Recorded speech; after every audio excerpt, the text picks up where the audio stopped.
मौजूदा फॉसिल के डाटा और आज तक के किए गए सिमुलेशन के डाटा के मुताबिक हम ये कह सकते हैं कि हमारी अर्थ का फॉर्मेशन लगभग 4.5 बिलियन ईयर्स पहले हुआ था। हम ये भी जानते हैं कि यहाँ पर लाइफ की शुरुआत लगभग 3.5 बिलियन ईयर्स पहले हुई थी, लेकिन हम ये नहीं जानते कि यहाँ पर लाइफ कैसे इवॉल्व हुई। आखिर वो क्या फैक्टर्स है जिसकी वजह से लाइफ की शुरुआत हुई। कहने का मतलब यह है कि शायद हम ये बात कभी नहीं जान पाएंगे कि यहाँ अर्थ पर 3.5 बिलियन ईयर्स पहले ऐसा क्या हुआ था। वो क्या केमिकल के कॉम्पोजिशन थे जिसकी वजह से यहाँ पर लाइफ की शुरुआत हुई। और अगर किसी तरह हमें ये बात पता चल जाए कि लाइफ की शुरुआत कैसे हुई है, तो हम इसके एवोल्यूशन के बारे में और भी बहुत कुछ समझ पाएंगे, जो चीजें आज तक एक बहुत बड़ी मिस्ट्री है। तो फिर क्या 3.5 बिलियन ईयर्स पहले जो अर्थ पर हुआ था उसे जानने का कोई और तरीका नहीं है? तो हाँ, इसके जानने के कई तरीके हैं, लेकिन इसके जानने का एक पॉसिबल तरीका है। हम यूनिवर्स में मौजूद ऐसे वर्ल्ड्स को स्टडी कर सकते हैं जिनकी कंडीशन हमारी अर्ली अर्थ जैसी है। मतलब आज उनकी कंडीशन हमारी 350 करोड़ साल पुरानी अर्थ जैसी है। और ऐसी जगह हमें ढूंढने की जरूरत नहीं है, ऐसी जगह हमारे सोलर सिस्टम में पहले से ही मौजूद है। सैटर्न का मून टाइटन। टाइटन की आज की हालत वैसी ही है जैसे अर्थ के अर्ली डेज थे। ये हमारी अर्थ से हाफ साइज का है और इसके पास एक थिक एटमॉस्फेयर है जो 4.4 टाइम्स ज्यादा डेंस है अर्थ के एटमॉस्फेयर से। टाइटन इकलौता ऐसा मून है जिसके पास नोटिसेबल एटमॉस्फेयर है, जो कि सोलर सिस्टम में मौजूद 177 मून्स में से किसी के पास नहीं है। और ये अर्थ के अलावा सोलर सिस्टम में इकलौती ऐसी जगह है जहाँ पर लिक्विड स्टेबल फॉर्म में है। जैसे यहाँ अर्थ पर रिवर और लेक्स हैं, वैसे ही वहाँ टाइटन पर रिवर और लेक्स हैं। बस फर्क इतना है कि वो मीथेन से बनी है। जैसे यहाँ अर्थ पर हाइड्रोजन और ऑक्सीजन के मिक्सचर से क्लाउड बनते हैं, वैसे ही टाइटन पर मीथेन के क्लाउड्स बनते हैं, जिसकी वजह से वहाँ पर बारिश भी मीथेन की होती है। इसके क्लाउड्स इतने डेंस होते हैं कि सनलाइट को सरफेस तक पहुंचने से पहले ही एब्जॉर्ब कर लेते हैं, इसलिए बहुत कम सनलाइट सरफेस तक पहुंच पाती है। और अर्थ से इसकी दूरी इतनी ज्यादा होने की वजह से इसकी सरफेस को स्टडी करना बहुत ही ज्यादा मुश्किल है। इसीलिए 1997 में नासा और यूरोपियन स्पेस एजेंसी और इटालियन स्पेस एजेंसी के कोलैबोरेशन के बाद एक स्पेस क्राफ्ट बनाया गया था और उसे लॉन्च किया गया था, जिसका नाम था कैसिनी स्पेस क्राफ्ट, जिसे सैटर्न तक पहुंचने में 7 साल लगे थे। इस प्रोब को सैटर्न के पूरे सिस्टम को स्टडी करने के लिए डिजाइन किया गया था। इस प्रोब के साथ एक छोटा लैंडर भी अटैच था जिसका नाम हैगन्स था। कैसिनी स्पेसक्राफ्ट सैटर्न की ऑर्बिट में कुछ महीने तक चक्कर लगाने के बाद हैगन्स कैसिनी स्पेसक्राफ्ट से अलग हो गया और सैटर्न के मून टाइटन की तरफ जाने लगा। ये पहला स्पेसक्राफ्ट था जो कि टाइटन पर लैंड हुआ था। टाइटन पर लैंड होने के बाद उसने यहाँ के बारे में बहुत सारी इंफॉर्मेशन भेजी, जैसे टाइटन का एनवायरनमेंट और इसके एटमॉस्फेयर के बारे में बहुत सारी डिटेल्स। ये 90 मिनट तक टाइटन की सरफेस पर सर्वाइव कर पाया। इतने टाइम में इसने यहाँ की 350 इमेजेस कैप्चर की और अर्थ पर भेजी, जिससे हमें पता चला कि टाइटन कई मामलों में हमारी अर्थ जैसा है। यहाँ पर नुकीले पहाड़ हैं, वैलीज हैं और इनके बीच में मीथेन की नदियां बह रही हैं। ये प्रोब हमें इतनी इंफॉर्मेशन देकर खुद डिस्ट्रॉय हो गया। इस स्टडी को आगे बढ़ाने के लिए और आखिर लाइफ की शुरुआत कैसे हुई इसके बारे में जानने के लिए नासा यहाँ पर एक और न्यू मिशन भेजने की तैयारी कर रहा है, जिसका नाम है ड्रैगन फ्लाई। ड्रैगन फ्लाई एक तरह का ड्रोन होगा जिसे टाइटन के खतरनाक एटमॉस्फेयर में उड़ने और सरफेस को स्टडी करने के लिए डिजाइन किया गया होगा। इस मिशन की स्टार्ट डेट 2027 है। ड्रैगन फ्लाई ड्रोन की इंजीनियरिंग बहुत ही ज्यादा डिफिकल्ट और चैलेंजिंग होगी, क्योंकि इसे हैगन्स के दिए गए डाटा के मुताबिक बिल्ड करना होगा। एक छोटी सी गलती और $1 बिलियन बर्बाद हो जाएंगे। इसीलिए इसकी इंजीनियरिंग बहुत ही ज्यादा चैलेंजिंग है। इसमें लगे सेंसर लेआउट, बैटरी कैपेसिटी से लेकर प्रोपेलर का डिजाइन, सब कुछ बहुत ही ज्यादा यूनिक होगा। ये एक मोबाइल लैंडर होगा जिसके अंदर 8 लार्ज रोटर्स फिट किए जाएंगे, जो इसे टाइटन के कोल्ड और थिक एनवायरनमेंट में फ्लाई करने में मदद करेंगे।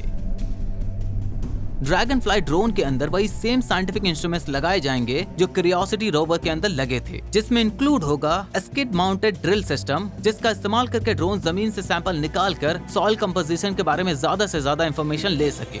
नेक्स्ट, ये कैपेबल होगा किसी भी लैंडिंग साइट पर उतरने से पहले neutron activated gamma ray spectrometer का यूज करके आसपास और उसके एलिमेंट कंपोजिशन को एनालाइज करने में। Normally neutron activated gamma ray spectrometer को एक क्रायो कूलिंग की जरूरत पड़ती है, लेकिन टाइटन का टेम्परेचर -179 डिग्री सेल्सियस है, तो वो इसे ठंडा रख लेगा। जैसे ये ड्रोन लैंड होगा तो इसमें लगे साइज्मोमीटर टाइटन की आइस क्रस्ट सरफेस की थिकनेस और सरफेस के कितने नीचे लिक्विड वाटर के ओशंस है, इसके बारे में हमें बता देगा। टाइटन की एयर अर्थ के मुकाबले बहुत थिक है और इसकी ग्रेविटी अर्थ के मुकाबले 7 टाइम्स लो है। इसकी वजह से ड्रैगन फ्लाई को उड़ने में ज्यादा प्रॉब्लम नहीं होगी। लेकिन इसे एनर्जी ढूंढने में बहुत ही ज्यादा प्रॉब्लम होगी, क्योंकि टाइटन की सन से दूरी बहुत ज्यादा है और इसका एटमॉस्फेयर इतना ज्यादा थिक है जिसकी वजह से सनलाइट सरफेस तक आते आते अर्थ के मुकाबले 100 गुना वीक हो जाती है, जिसकी वजह से यहाँ पर सोलर पैनल्स का कोई सवाल ही नहीं उठता। इसीलिए इसके अंदर एक radio isotopes thermo electric generator लगाया जाएगा। यही सेम जनरेटर क्यूरियोसिटी रोवर में भी लगाया गया था।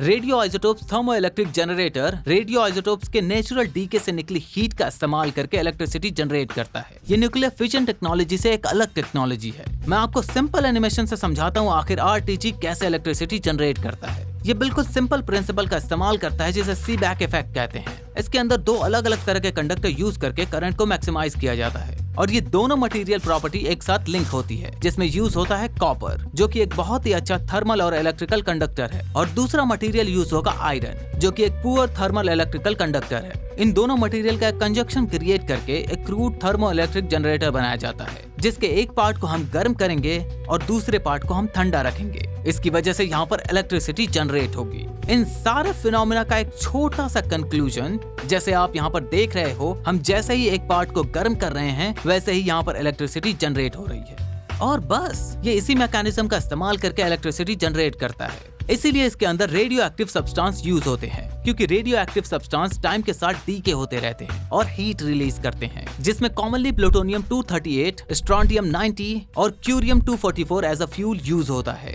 ये तीनों रेडियो एक्टिव सब्सटेंस बहुत ही ज्यादा एफिशिएंट हैं। इसीलिए कॉमनली रोवर्स के अंदर इन्हीं में से कोई एक substance as a fuel use होता है। क्यूरियोसिटी रोवर का थर्मो इलेक्ट्रिक जनरेटर 110 वॉट तक की इलेक्ट्रिकल पावर जनरेट कर लेता है, लेकिन ड्रैगन फ्लाई को यहाँ से टाइटन तक जाने में 8 साल लगेंगे, जिसकी वजह से हम ड्रैगन फ्लाई के अंदर कुछ % पावर जनरेशन कैपेबिलिटी को खो देंगे और ये पावर जनरेशन कैपेबिलिटी और भी कम होगी जब ड्रैगन फ्लाई टाइटन की सरफेस पर उतरेगा, क्योंकि वहाँ पर टेम्परेचर -180 डिग्री सेल्सियस रहता है, जिसकी वजह से ड्रैगन फ्लाई के अंदर लगा radio isotopes thermo electric generator सिर्फ 75 वॉट तक की इलेक्ट्रिसिटी जनरेट कर पाएगा, जो इसे लगभग 2 घंटे का फ्लाइट टाइम प्रोवाइड करेगा, जिसकी स्पीड 10 मीटर पर सेकंड होगी, जो एक चार्ज में लगभग 72 किलोमीटर दूर तक ट्रैवल कर पाएगा। अगर यहीं हम क्यूरियोसिटी रोवर को देखें तो इसे मार्स की सरफेस पर 21 किलोमीटर ट्रैवल करने में पूरे 7 साल लग गए। तो इस हिसाब से ड्रैगन फ्लाई बहुत ही ज्यादा फास्ट है। ड्रैगन फ्लाई एक जगह से दूसरी जगह नेविगेट करने के लिए कैमरास, ऑन बोर्ड जायरोस्कोप्स और एक्सेलेरोमीटर का इस्तेमाल करेगा, क्योंकि इसके अंदर लगाया गया एंटीना इतना ज्यादा पावरफुल नहीं है जो अर्थ पर सिग्नल रियल टाइम में भेज सके, और ड्रैगन फ्लाई जो सिग्नल भेजेगा उसे अर्थ तक पहुंचने में 2.5 घंटे लगेंगे। तो यहाँ से उसे रिमोटली ऑपरेट करना पॉसिबल नहीं है, इसलिए वो खुद के विजन का इस्तेमाल करके नेविगेट करेगा। ड्रैगन फ्लाई पूरी तरह कैपेबल है सूटेबल लैंडिंग साइट को आइडेंटिफाई करके वहाँ पर लैंड करने के लिए।